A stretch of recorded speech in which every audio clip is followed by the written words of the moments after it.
Capítulo 17. La controversia arriana y el concilio de Nicea. Y creemos en un Señor Jesucristo, el Hijo de Dios engendrado como el unigénito del Padre, es decir, de la substancia del Padre, Dios de Dios, luz de luz, Dios verdadero de Dios verdadero, engendrado no hecho, consubstancial al Padre. Credo de Nicea.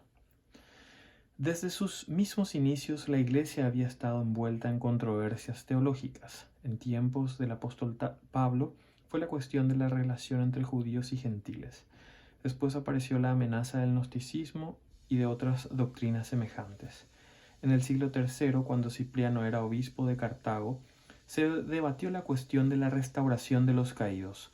Todas estas fueron controversias importantes y a veces amargas, pero en aquellos casos había dos factores que limitaban el fragor de las contiendas. El primero era que el único modo de ganar el debate frente a los contrincantes era la fuerza del argumento o de la fe. Cuando dos bandos diferían en cuanto a cuál de ellos interpretaba el Evangelio correctamente, no era posible acudir a las autoridades imperiales para zanjar las diferencias. El segundo factor que limitaba el alcance de las controversias es que quienes estaban envueltos en ellas siempre tenían otras preocupaciones además de la cuestión que se discutía. Pablo, al mismo tiempo que escribía contra los judaizantes, se dedicaba a la labor misionera y siempre estaba expuesto a ser encarcelado, azotado o quizá muerto. Tanto Cipriano como sus contrincantes sabían que la persecución que acababa de pasar no era la última y que por encima de ambos bandos todavía estaba el imperio, que en cualquier momento podía desatar una nueva tormenta. Y lo mismo puede decirse de los cristianos que en el siglo II discutían acerca del gnosticismo. Pero con el advenimiento de la paz de la Iglesia las circunstancias cambiaron. Ya el peligro de la persecución parecía cada vez más remoto y por tanto, cuando surgía una controversia teológica, quienes estaban envueltos en ella se sentían con más libertad para proseguir en el debate. Mucho más importante, sin embargo, fue el hecho de que ahora el Estado estaba interesado en que se resolvieran todos los conflictos que pudieran aparecer entre los fieles. Constantino pensaba que la Iglesia debía ser el cemento del imperio, y por tanto cualquier división en ella le parecía amenazar la unidad del imperio. Por tanto, ya desde tiempos de Constantino, según veremos en el presente capítulo, el Estado comenzó a utilizar su poder para aplastar las diferencias de opinión que surgían dentro de la Iglesia. Es muy posible que tales opiniones disidentes de veras hayan sido contrarias a la verdadera doctrina cristiana y que por tanto hayan hecho bien en desaparecer. Pero el peligro estaba en que, en lugar de permitir que se descubriera la verdad mediante el debate teológico y la autoridad de las Escrituras, muchos gobernantes trataron de simplificar este proceso sencillamente decidiendo qué tal o cual partido estaba errado y ordenándole callar. El resultado fue que en muchos casos los contendientes, en lugar de tratar de convencer a sus opositores o al resto de la Iglesia, trataron de convencer al emperador. Pronto el debate teológico descendió al nivel de la intriga política, particularmente en el siglo V, según veremos en la próxima sección de esta historia. Todo esto comienza a verse en el caso de la controversia arriana, que comenzó como un debate local. Creció hasta convertirse en una seria disensión en la que Constantino creyó deber intervenir y poco después dio en una serie de intrigas políticas. Pero si nos percatamos del espíritu de los tiempos, lo que ha de sorprendernos no es tanto esto como el hecho de que a través de todo ello la Iglesia supo hacer decisiones sabias, rechazando aquellas doctrinas que de un modo u otro ponían en peligro el mensaje cristiano. Los orígenes de la controversia arriana. Las raíces de la controversia arriana se remontan a tiempos muy anteriores a Constantino, pues se encuentran en el modo en que a través de la obra de Justino, Clemente de Alejandría, Orígenes y otros, la Iglesia entendía la naturaleza de Dios.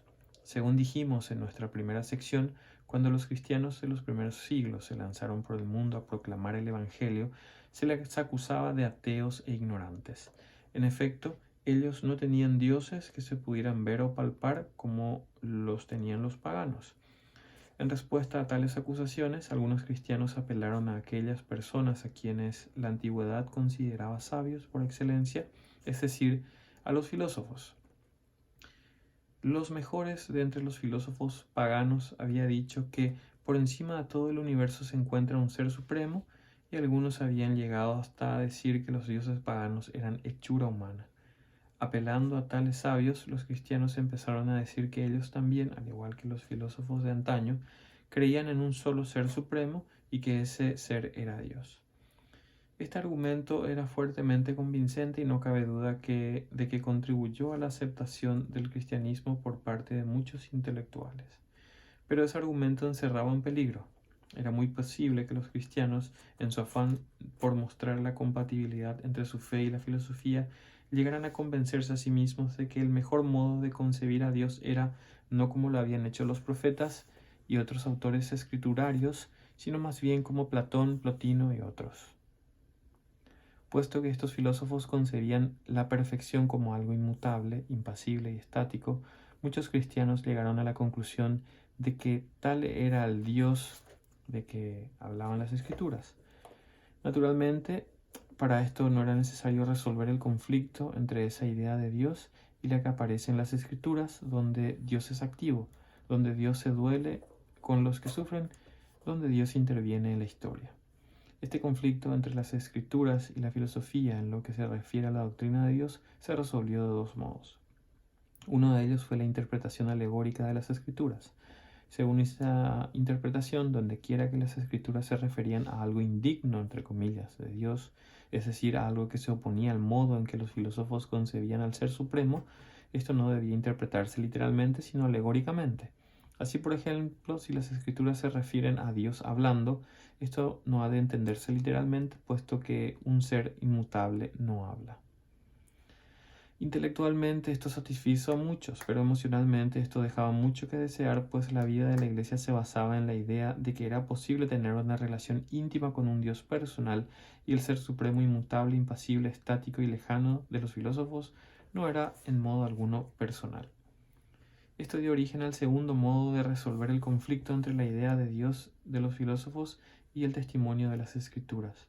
Este segundo modo era la doctrina del logos o verbo, según la desarrollaron Justino, Clemente, Orígenes y otros. Según esta doctrina, aunque es cierto que Dios mismo, el Padre, es inmutable, impasible, etc., Dios tiene un verbo, palabra, logos o razón que sí es personal y que se relaciona directamente con el mundo y con los seres humanos. Por esta razón, Justino dice que cuando Dios le habló a Moisés, quien habló no fue el Padre, sino el Verbo. Debido a la influencia de Orígenes y de sus discípulos, este modo de ver las cosas se había difundido por toda la Iglesia oriental, es decir, la Iglesia que hablaba griego en lugar de latín.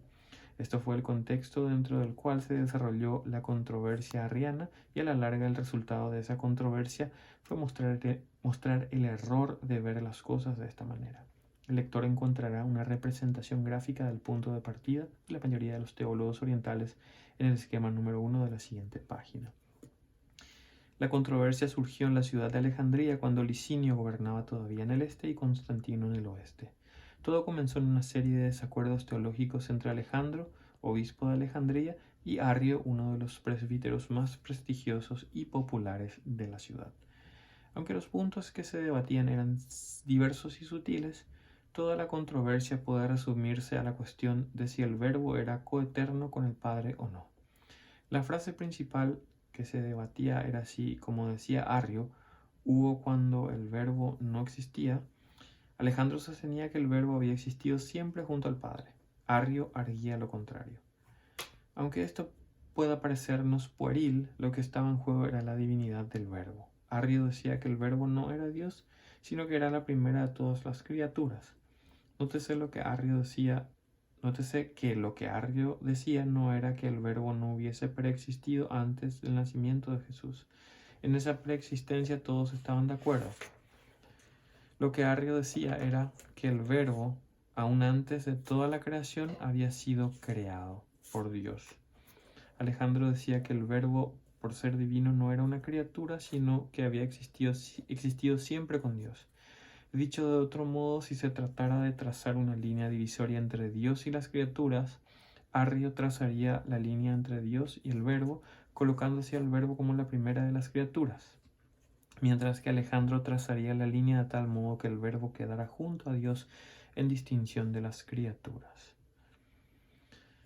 Cada una de los dos partidos tenía, además de ciertos textos bíblicos favoritos, razones lógicas por las que le parecía que la posición de su contrincante era insostenible.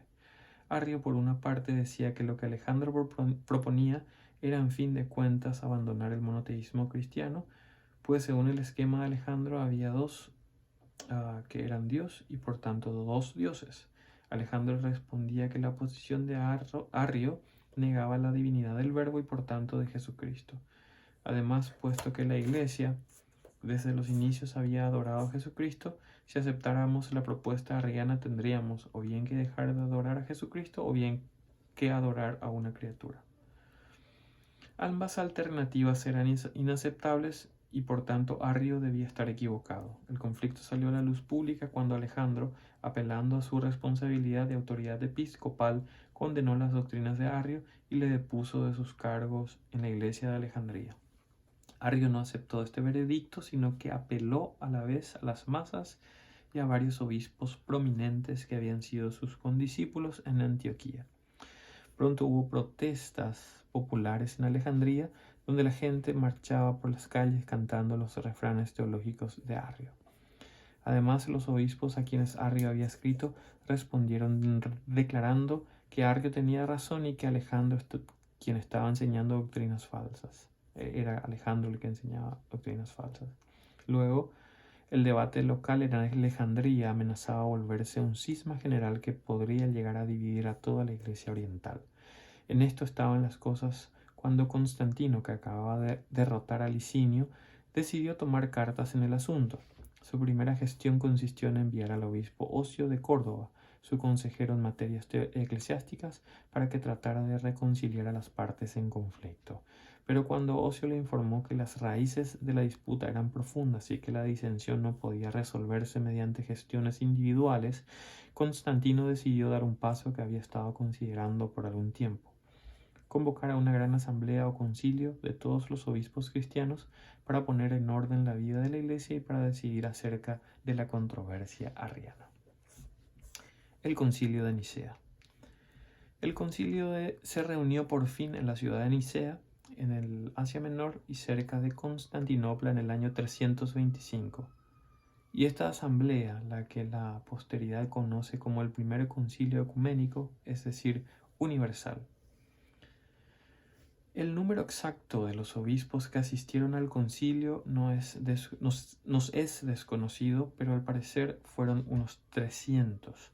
Para comprender la importancia de lo que estaba aconteciendo, recordemos que varios de los presentes habían sufrido cárcel, tortura o exilio poco antes, y que algunos llevaban en sus cuerpos las marcas físicas de su fidelidad. Y ahora, pocos años después de aquellos días de pruebas, todos estos obispos eran invitados a reunirse en la ciudad de Nicea y el emperador cubría todos sus gastos. Muchos de los presentes se conocían de oídas y por correspondencia, pero ahora por primera vez en la historia de la Iglesia podían tener una visión física de la universalidad de su fe. En su vida de Constantino, Eusebio de Cesarea nos describe la escena y cito: allí se reunieron los más distinguidos ministros de Dios, de Europa, Libia, es decir, África y Asia.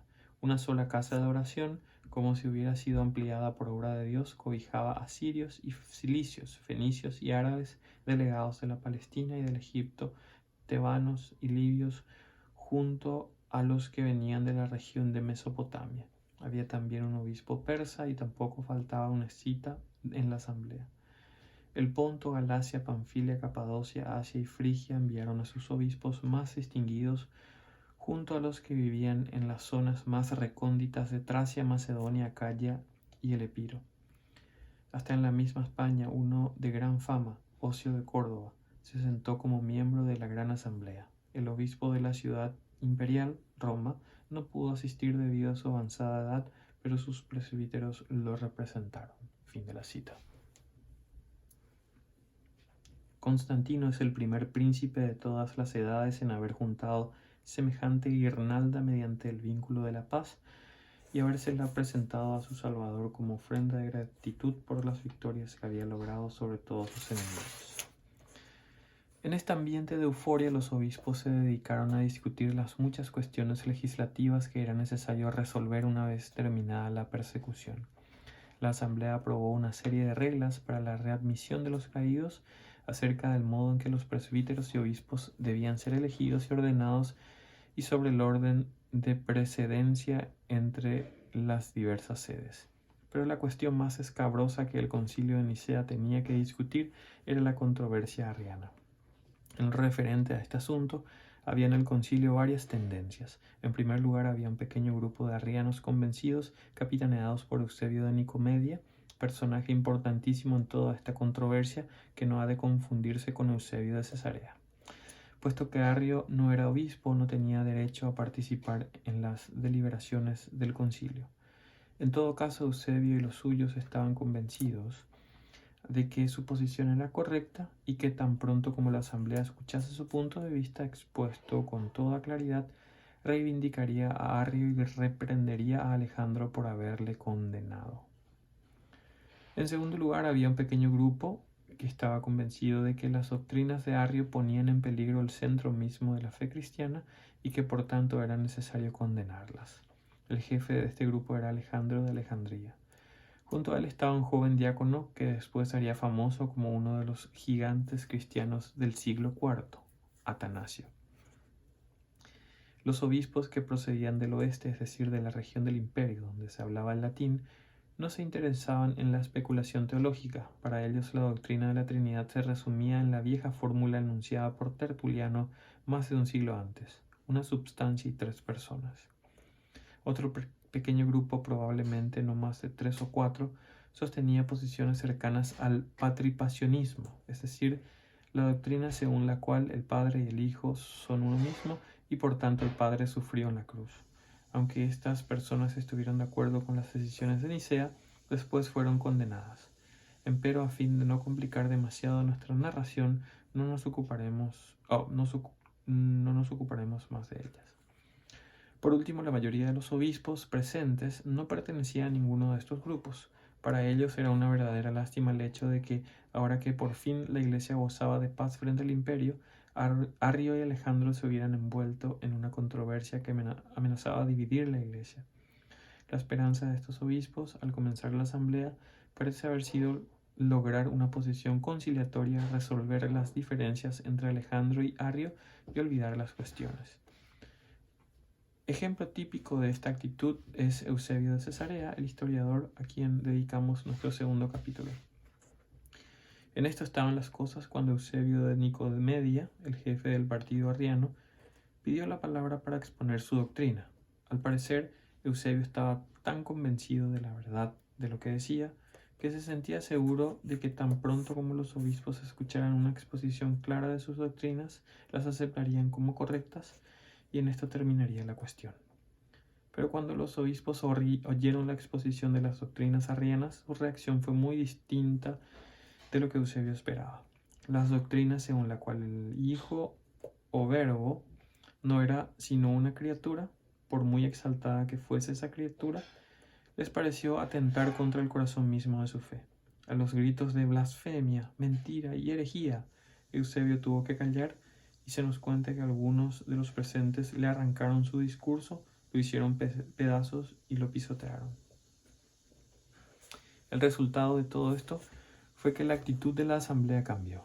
Mientras antes la mayoría quería tratar el caso con la mayor suavidad posible y quizá evitar condenar a persona alguna, ahora la mayoría estaba convencida de que era necesario condenar las doctrinas expuestas por Eusebio de Nicomedia. Al principio se intentó lograr ese propósito mediante el uso exclusivo de citas bíblicas, pero pronto resultó claro que los arrianos podían interpretar cualquier cita de un modo que les resultaba favorable o al menos aceptable. Por esta razón, la asamblea decidió componer un credo que expresara la fe de la Iglesia en lo referente a las cuestiones que se debatían. Tras un proceso que no podemos narrar aquí, pero que incluyó entre otras cosas, la intervención de Constantino, sugiriendo que se incluyera la palabra consubstancial, palabra esta que discutiremos más adelante en este capítulo. Se llegó a la siguiente fórmula que se conoce como el Credo de Nicea.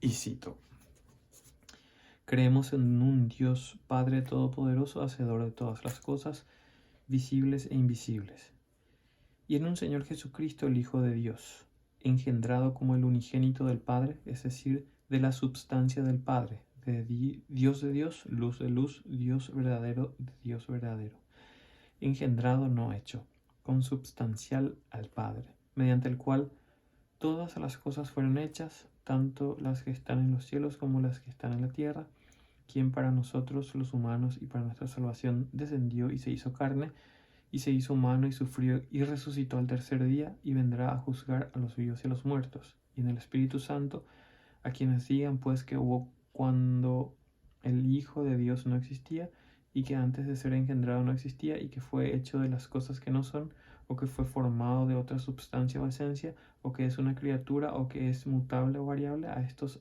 anatematiza la Iglesia Católica. Fin de la cita.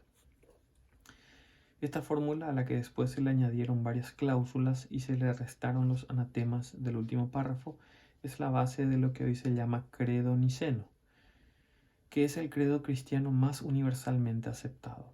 El llamado credo de los apóstoles, por haberse originado en Roma y nunca haber sido conocido en el Oriente, es utilizado solo por las iglesias de origen occidental, es decir, la romana y las protestantes. Pero el credo niceno, al mismo tiempo que es usado por la mayoría de las iglesias occidentales, es el credo más común entre las iglesias ortodoxas orientales, griega, rusa, etc. Detengámonos por unos instantes a analizar el sentido del credo según fue aprobado por los obispos reunidos en Nicea. Al hacer este análisis resulta claro que el propósito de esta fórmula es excluir toda doctrina que pretenda que el verbo es en algún sentido una criatura. Esto puede verse en primer lugar en frases tales como Dios de Dios, luz de luz, Dios verdadero de Dios verdadero. Pero puede verse también en otros lugares, como cuando el credo dice engendrado no hecho.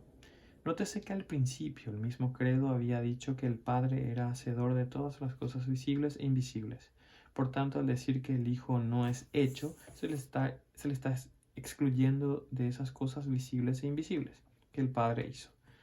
Además, en el último párrafo se condena a quienes digan que el Hijo fue hecho de las cosas que no son, es decir, que fue hecho de la nada como la creación. Y en el texto del credo, para no dejar lugar a dudas, se nos dice que el Hijo es engendrado de la substancia del Padre y que es consubstancial al Padre. Esta última frase, consubstancial al Padre, fue la que más resistencia provocó contra el credo de Nicea, pues parecía dar a entender que el Padre y el Hijo son una misma cosa, aunque su sentido aquí no es ese, sino solo asegurar que el Hijo no es hecho de la nada como las criaturas. En todo caso, los obispos se consideraron satisfechos con este credo y procedieron a firmarlo, dando así a entender que era una expresión genuina de su fe. Solo unos pocos, entre ellos Eusebio de Nicomedia, se negaron a firmarlo. Estos fueron condenados por la asamblea y depuestos, pero a esta sentencia Constantino añadió la suya, ordenando que los obispos depuestos abandonaran sus ciudades. Esta sentencia de exilio añadida a la de herejía tuvo funestas consecuencias, como ya hemos dicho, pues estableció el precedente según el cual el Estado intervendría para asegurar la ortodoxia de la Iglesia o de sus miembros. La controversia después del concilio. El concilio de Nicea no puso fin a la discusión. Eusebio de Nicomedia era un político hábil y además parece haber sido pariente lejano de Constantino. Su estrategia fue ganarse de nuevo la simpatía del emperador, quien pronto le permitió regresar a Nicomedia. Puesto que en esa ciudad se encontraba la residencia veraniega de Constantino, esto le proporcionó a Eusebio el modo de acercarse cada vez más al emperador. A la postre, hasta el propio Arrio fue traído del destierro, y Constantino le ordenó al obispo de Constantinopla que admitiera al hereje a la comunión. El obispo debatía si obedecer al emperador o a su conciencia cuando Arrio murió. En el año 328 Alejandro de Alejandría murió y le sucedió Atanasio, el diácono que le había acompañado a Nicea y que desde ese momento sería el gran campeón de la causa nicena. A partir de entonces, dicha causa quedó tan identificada con la persona del nuevo obispo de Alejandría que casi podría decirse que la historia subsiguiente de la controversia arriana es la biografía de Atanasio. Puesto que más adelante le dedicaremos todo un capítulo a Atanasio, no entraremos aquí en detalles acerca de todo esto. Basta decir que, tras una serie de manejos, Eusebio de Nicomedia y sus seguidores lograron que Constantino enviara a Atanasio al exilio. Antes habían logrado que el emperador pronunciara sentencias semejantes contra varios otros de los jefes del partido niceno. Cuando Constantino decidió por fin recibir el bautismo, en su lecho de muerte lo recibió de manos de Eusebio de Nicomedia. A la muerte de Constantino tras un breve interregno, le sucedieron sus tres hijos, Constantino II, Constante y Constancio. A Constantino II le tocó la región de las Galias, Gran Bretaña, España y Marruecos. A Constancio le tocó la mayor parte del oriente, y los territorios de Constante quedaron en medio de sus dos hermanos, pues le correspondió el norte de África, Italia y algunos territorios al norte de Italia. Al principio, la nueva situación favoreció a los nicenos, pues el mayor de los tres hijos de Constantino favorecía su causa e hizo regresar del exilio a Atanasio y los demás. Pero cuando estalló la guerra entre Constantino II y Constancio, que como hemos dicho reinaba en el oriente, se sintió libre para establecer su política en pro de los arrianos. Una vez más, Atanasio se vio obligado a partir al exilio, del cual volvió cuando a la muerte de Constantino II todo el occidente quedó unificado bajo Constante y Constancio tuvo que moderar sus inclinaciones arrianas. Pero a la larga Constancio quedó como dueño único del imperio y fue entonces que, como diría Jerónimo, a quien también dedicaremos un capítulo más adelante, el mundo despertó como de un profundo sueño y se encontró con que se había vuelto arriano. De nuevo los jefes nicenos tuvieron que abandonar sus diócesis y la presión imperial fue tal que a la postre los ancianos Ocio de Córdoba y Liberio, el obispo de Roma, firmaron una confesión de fe arriana. En esto estaban las cosas cuando un hecho inesperado vino a cambiar el curso de los acontecimientos. A la muerte de Constancio le sucedió su primo Juliano, conocido por los historiadores cristianos como el apóstata. Aprovechando las contiendas entre los cristianos, la reacción pagana había llegado al poder.